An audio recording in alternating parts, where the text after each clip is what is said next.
ايه احساسك بربنا؟ ايه احساسك بربنا؟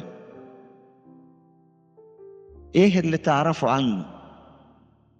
ايه اللي تعرفه عن صفاته؟ ايه مدى علاقة هذه الصفات بيك؟ الله محبة، ما علاقتك بهذه المحبة اللي هي الله؟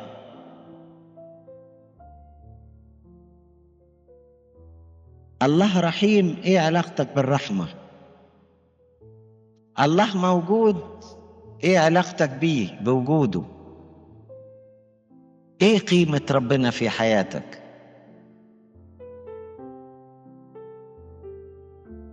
المسيح سأل التلاميذ: من تظنون اني انا؟ من تقولون اني انا؟ انا ابقى ايه؟ وما زال ربنا بيسألك: انا ابقى ايه؟ انا ابقى ايه؟ في واحد يقول له: انت يا رب. انا هقول لك انت ايه. انت الاب، الاب اللي كله حنان وعطف، ابويا الخصوصي، ابويا الخصوصي، مش الاب الجسدي، انت ليا اب خصوصي. وانت يا رب الصديق، صديقي الخصوصي. وانت يا رب الحبيب، شماله تحت رأسي ويمينه تعانقني. انت يا رب العشرة اللي ما اقدرش استغني عنها ابدا. بك اوجد واحيا واتحرك. انت لست فكرة، انت في كياني، انت في روحي، انت في جسدي، انت في دمي، انت في فكري. انت بالنسبة لي كل حاجة.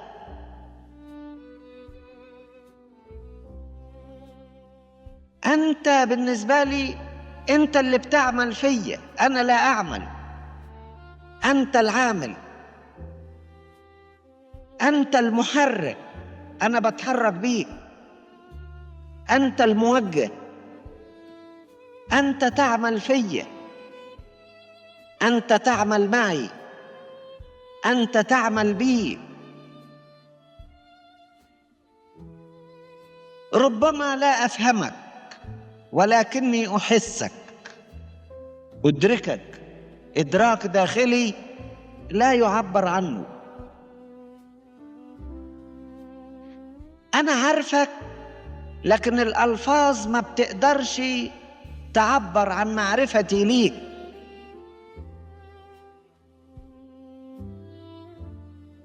سؤال تاني: هل ربنا ده خارج منك ولا داخل فيك؟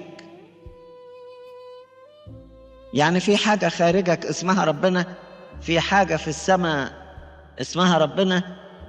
لما أقول يا رب، أبص لفوق ولا أبص لجوه؟ أبص في السماء ولا أبص في قلبي؟ فين ربنا ده؟ موجود فين؟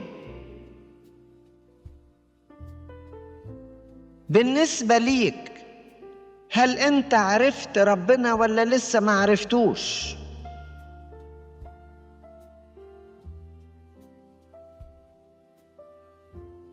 هل عرفت ربنا ولا لسه ما عرفتوش؟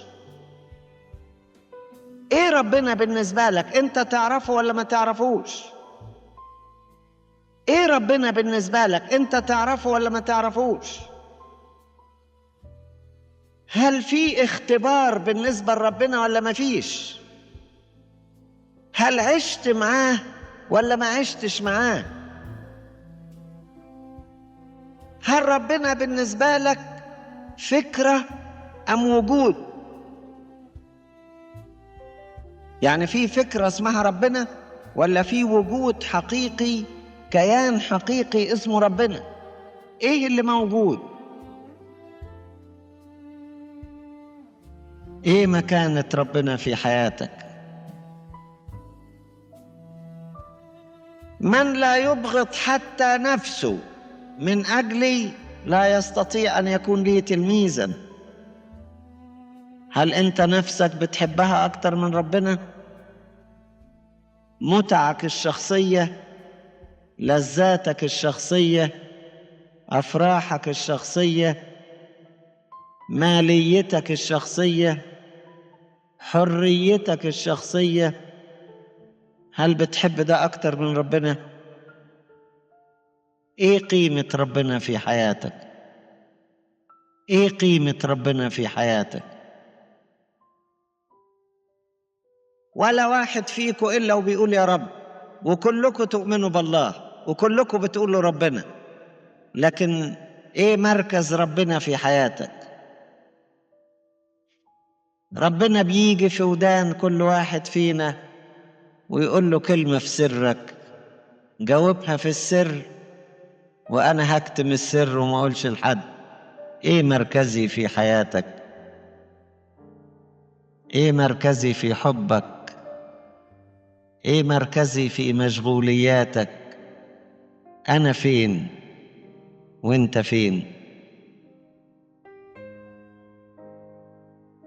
عشان كده قلت لكم على ما أظن، اسأل نفسك أين موقعك على خريطة الله؟ أين موضعك على خريطة الله؟ أنت فين؟ حدد علاقتك بربنا، حدد علاقتك. في إنسان بيصلي وملهوش علاقة بربنا، بيصلي وملهوش علاقة بربنا، وربنا بيقول حين تبسطون أيديكم أستر وجهي عنكم، وإن أكثرتم الصلاة لا أسمع. ما فيش علاقة. بيقول هذا الشعب يعبدني بشفتيه، أما قلبه فمبتعد عني بعيدا. بيصلي وما فيش علاقة. وفي إنسان بيصوم وما فيش علاقة، كل علاقته بالصوم إيه نوع الأكل، إيه ميعاد الأكل، إيه الجوع من، لكن علاقة ما فيش علاقة. وفي إنسان بيروح الكنيسة يسمع ويتكلم ويتقابل بأصحابه، وبرضه ربنا ما فيش علاقة. وفي إنسان بيقرأ الكتاب المقدس يزداد معلومات ومعرفة ويدرسهم في مدارس الأحد، وبينه وبين ربنا ما فيش علاقة. في علاقة مع الوسائط الروحية لكن مش مع ربنا، لأن صلاته ليست صلاة بالحقيقة، وصومه ليس صوما بالحقيقة، وذهابه للكنيسة ليس ذهابا بالحقيقة، وداخل في عملية روتينية لا أكثر ولا أقل. وبرضه ربنا بيقول فين؟ ما مركزي؟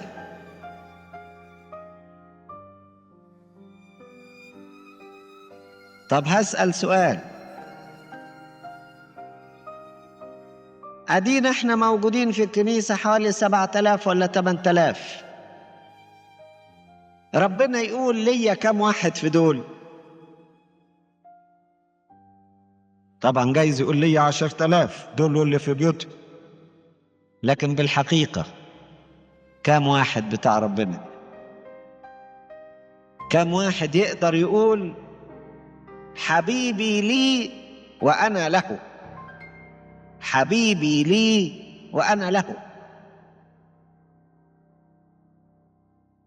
تقول له من هو الله؟ هل هو الخالق؟ هل هو المدبر؟ هل هو الراعي؟ يقول لك الله ده حبيبي، قول عليه زي ما تقول وسميه زي ما تقول، لكن ده حبيبي، حبيبي لي وأنا له. من أول ما عرفته وعرفت الحب، ولقيت كل عواطف العالم الأخرى خفيفة وبسيطة وسطحية، والحب الحقيقي اللي له ثقل وله عمق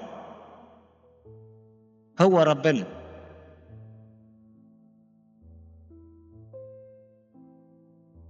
هو ربنا. واللي بيحب ربنا يقول له يا رب عايز اقعد معاك على طول. يقدر كل واحد فيكم يقول عايز اقعد معاك على طول؟ ولا فلان بالذات اقدر اقعد معاه كتير لكن ربنا ما اقدرش؟ فلان بالذات اقدر اقعد معاه كتير لكن ربنا ما اقدرش. ما مركز ربنا في حياتك؟ ربنا اصله طيب، ما بيقولش نحدد علاقتنا ونشوف ايه بالظبط ماشيين ازاي. اهو سايبك انت وضميرك وانت وقلبك. لكن برضو السؤال ما زال قائم. انا عايز اسألك سؤال واحد: انا مركزي في قلبك ايه؟ يا سمعان بن يونة، اتحبني؟ فيش غير كده. اتحبني؟ تقول طبعا بحب ربنا. اوعى تضحك على روحك وتقول طبعا بحب ربنا. اوعى تضحك على روحك وتقول طبعا بحب ربنا. بتحب ربنا؟ اسألك كم سؤال. بتحب ربنا قلبك مشعلق فيه وبتفكر فيه الليل والنهار، وطول ما انت ماشي عقلك في ربنا؟ وواحد يكلمك تنساه وتسرح في ربنا، وتحط ايدك في جيبك وتطلع الصورة وتقول بحبك يا رب، وتمسك الكتاب المقدس وتقول له عايز اقرا كلامك يا رب؟ قلبك متشعلق بيه ولا بنحبه؟ حب مع ايقاف التنفيذ. ايه الحب ده؟ ايه الحب ده؟ بتحب ربنا زي فلان ولا زي فلانة؟ عقلك متشعلق بيه. تقول له اشتاقت نفسي إليك يا الله. عندك هذا الاشتياق؟ متى أقف وأتراءى أمام الرب؟ محبوب هو اسمك يا رب، فهو طول النهار تلاوتي. يا ريت نعيد النظر إلى حقيقة عواطفنا ومدى علاقتنا بربنا، مدى حبنا لربنا، مدى تفضيلنا للرب على كل شيء وعلى كل أحد وعلى كل شهوة وعلى كل رغبة. حينئذ إذا كانت لنا هذه العلاقة بالله نتحرر من الداخل، نتحرر من الداخل. وهذه هي الحرية الحقيقية. إزاي؟ أنا بحب الحاجة الفلانية مربوط بيها، بحب الولد ولا البنت الفلانية مربوط بيه، بحب اللقب ولا الشهرة الفلانية مربوط بيه، بحب المال مربوط بيه، بحب الجسد مربوط بيه. لكن إذا اتفكيت من كل دول وبقيت أحب ربنا يبقى نلت حريتي، لا بقيت مربوط بده ولا بده ولا بده، بقيت مفكوك محلول، فيش روابط، مش متسلسل بحاجة، أنا حر كده. زي العصفور اللي بيطير على شجر، يحط على شجرة ويسيبها ويروح شجرة تانية، حريته، مش متعلق بحاجة. يلاقوا قصاده شوية حب ينقى واحدة واتنين ويسيبهم ويمشي، مش متعلق بيهم، مش متعلق بحاجة، قلبه حر من الداخل. هل أنت تحررت من الداخل لما محبة ربنا حررتك من كل شهوة أخرى، ولا لسه مربوط، لسه مقيد، لسه ممسوك؟ كل شيء تمسك فيه هو اللي بيمسك فيك. عارفين يعني ايه الكلام ده؟ كل شيء انت بتمسك فيه هو اللي بيمسك فيك، بيقيدك، بيسلسلك، بتبقى خاضع ليه، خاضع لمحبته. متى تتحرر؟ متى تصير كلك حر؟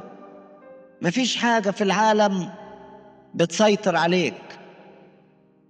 ايه مكانة ربنا في حياتك؟ ايه مكانة ربنا في حياتك؟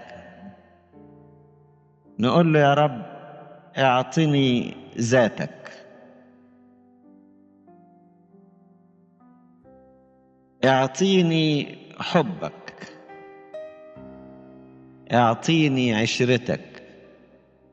معك لا أريد شيئا على الأرض.